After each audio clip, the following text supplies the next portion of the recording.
Tell you that 100 grains of salt would be enough to power a SpaceX Falcon 9 rocket?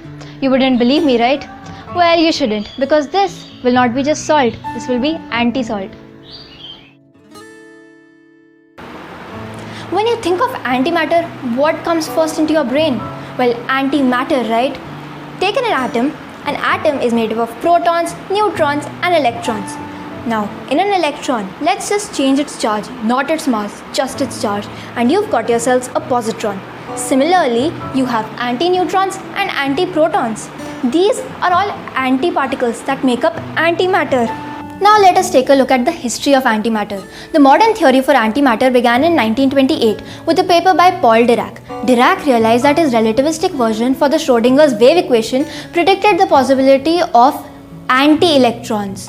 These were later discovered by Carl D. Anderson in 1932 and named positrons for positive electrons. Now let us understand the important process of annihilation. Take an electron and take a positron, make them collide with each other. You will see that they annihilate and disappear and give off all their energy to two gamma rays. So what are the daily uses of antimatter? Well, have you ever heard of PET scans? Those basically stand for positron emission tomography. Sound familiar? You also have scientists working on how to fuel spacecrafts with antimatter. Yes, it's true. Why aren't we headed to space pushing full throttle? Well, you've got three problems here. First is propulsion, second is storage, and the third is mass production. While people like Ryan Reed and systems like the Penning trap may have solved our problems of propulsion and storage, the question still remains about whether we can mass produce antimatter.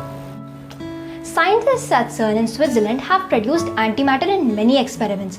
In collisions at the Large Hadron Collider, the antiparticles that are produced can't be trapped because of their super high energy. They just annihilate harmlessly in the detectors. Solution: antiparticle decelerator at CERN produces much slower antiprotons, which can be trapped. Mini-circle numbers of antiparticles are generated daily at particle accelerators. Total production has only been a few nanograms, and in natural processes like cosmic ray collisions and some types of radioactive decay. But only a tiny fraction of these have been successfully bound together in experiments to form anti-atoms. No macroscopic amount of antimatter has ever been assembled due to the extreme cost and difficulty of production and handling.